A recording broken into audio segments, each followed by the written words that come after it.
to the Renaissance Room podcast. And in today's episode, I hope you can not hear my dogs crunching on his kibbles and bits in the background. He's like going in right now.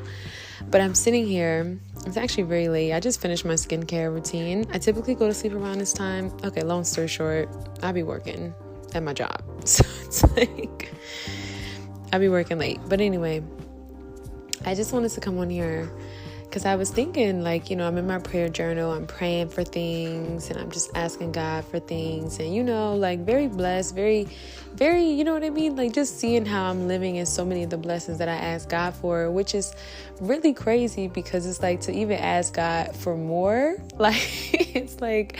it's so interesting because it's it hasn't even been a month that I'm living in the blessings that I'm in. And I don't know what it is about that spirit. To be honest, I think it's comparison. To be honest, I think it's social media. I think it's just a lot of things. You see other people your age doing things and popping off, you feeling overlooked, And so I think it's so easy to kind of just be in that space where you can see how God has blessed you and answered your prayers, but it's so hard for you to kind of sit in that. And it's so easy for us to just get so hyped up and start asking for more. And so I'm sitting here and I'm writing and I'm asking God all these things. And then it's I'm finishing up my skincare routine. I'm looking in the mirror. I'm like, wow, your skin looks great. And I sit with myself. I get back in my bed.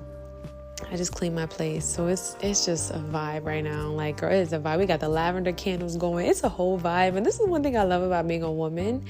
It's just something about that ambience of a home. I'm sorry. It's something about that ambience as a home. But anyway, let me stay focused. And so I climb back in bed and it's I had a revelation. And the revelation was, it's so crazy how you can be asking for more and you're so anxious about the future. And you're so, God tells us in the book of Matthew, don't be anxious about tomorrow, for the day brings enough trouble. And that's another reason too, why it's when it comes to these late night sleep schedules, if you are a late night shorty, girl, you need to get on a better sleep schedule. We're going to be accountability partners. And because for me, I work late, but still it's no excuse. We're going to have to figure out a way to kind of finesse that. I'm going to have to do a little regimen on the break time, you know what I mean? So we can get ready for bed because, honey, I've never been the type of person to stay up late. I just think that staying up late is just too much, I think you need to give your body the time and the space to just go to sleep. And I think when you stay up late, it don't be nothing but thoughts on your mind, you know what I mean? But anyway, so I was just, after I said all those prayers and everything, I'm getting my calendar ready, girl. Long story. Getting my calendar ready, get ready to plan the week. I'm just sitting here this is so crazy because this could really be the best part of my life, I know we want to be positive. We want to have hope for the future. And God gives us hope for the future. It's in him that we have hope for the future, right? It's Jeremiah 29:11. Don't play with it. You know what I mean? He said he's going to give us hope, right? And plans for the future, plans to prosper us. But it's we don't really know what the future holds. You know what I mean? And that was so touching to me. That was just probably one of the most profound revelations because it's so easy for us to really get in a space in our lives where it's I realized the reason I was asking for all these things anyways because I'm chasing after the idea of better. I'm chasing after the idea that it gets better than this.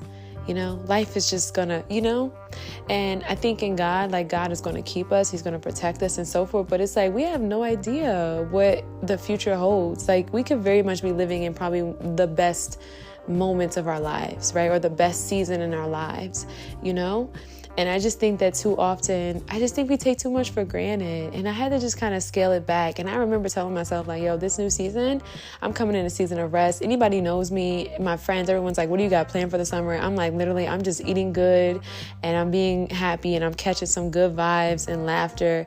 Because, when you've been through, girl, when you have been through and God brings you on the other side and he just kind of restores you, you just get to a point where it's not one, you're recovering from battle. And then two, you just kind of find yourself a little bit tired, but you realize you just don't take for granted when life is going good for you. You know what I mean? You really learn to sit in God's presence and God's blessings and God's mercy and God's goodness. And you learn to be appreciative for the restoration in your life. You know what I mean? And so I think at this point now in my life, I can definitely say, like, yeah, I'm ready to slow down. I'll never forget, I was working as a farm tech, and there was this lady named Miss Keisha, and she was telling me, because I think I was at this point, this does not come as a surprise to me. I was probably worrying about something, going on about something, talking about how I needed to do something, because that's just always been me. Busybody, work, right? And I remember her literally getting snappy with me and was like, you better slow down. And like, she was almost like agitated. And like, looking back on that moment, it's kind of just like, I just felt like that was just God speaking to me. Cause like right now, those words just sound so piercing, you know? And the fact that I can even recall that right now is like crazy. So I just think like now at this point in my life, and this is for anybody else who may needs to hear it, like, slow down. I really do think that we always kind of have this idea that like things are going to be better, that once we marry this person, once we get this spouse or whatever, and I'm not like the type of person to go so far to the opposite side to be like, oh, you're going to be married and be miserable. Like, whoa. That's not at all what I'm implying. But what I am saying is like, there really is something so beautiful about these times. And I think that's just one of the things we've lost to the internet. And it's probably one of the most heartbreaking things, because it's like, it took away our life, you know, it took away our livelihood. I look back not from a space of nostalgia, and I'm really working not to become this person who always talks about how the past was so much better in X, Y, and Z. But I mean, seriously, there's really something said about it. I remember people would ask me like, what was your best years? Was it college or was it high school? And I always would say high school, because, you know, I had my friends and like everybody was just so present, you know, and we weren't bombarded with all these different messages and all these different things, you know, like we were just here with the vibes, and we were present in each other's lives, and we were aware of like what was going on with our friends. And that was our portion, you know. We weren't so consumed with like all these images and these ideas and the messaging that tells us that we are not enough, right? Like it just wasn't all of that. I think too, another thing that really saddens me today, and I also just want to say this for anybody out there, I think it's so important to be reach a certain point in your life where you just kind of be mindful of the things that you say online.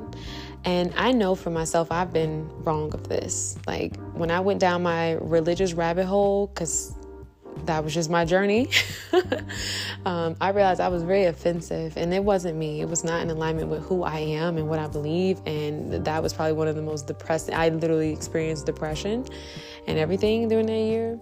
But it's so important, because it's like you just never know what somebody else is dealing with. And I know for me, being in a space where God has restored me and brought me up out, like I just think about people who are still in that space. So it's like we have to just be super mindful and just like stay humble. But yeah, slow down. Like I literally was like, you're doing so much, like you're moving so fast, like whoa, we're standing in the blessings right now, you know.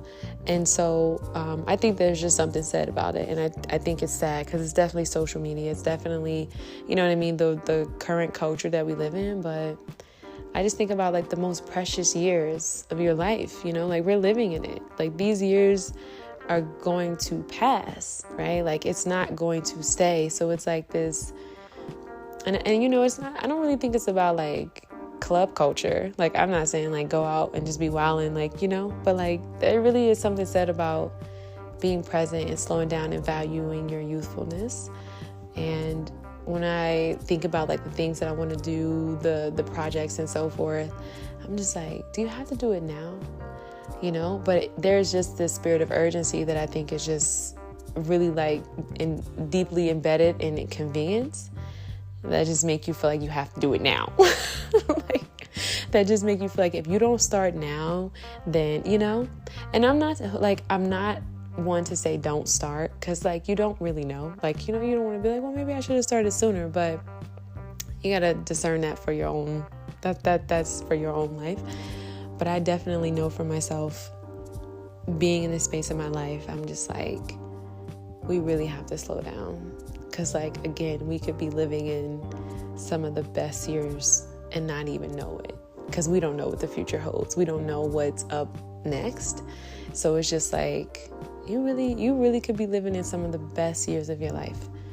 And we just have to be mindful, and we have to be conscious, because of course the world is not going, well, we are regressing, but the world is never going to go back to the quote unquote way it used to be, but there are a lot of things we lost to the internet in terms of like presence. And so I think if we can just be mindful of that, I think there's some peace in that.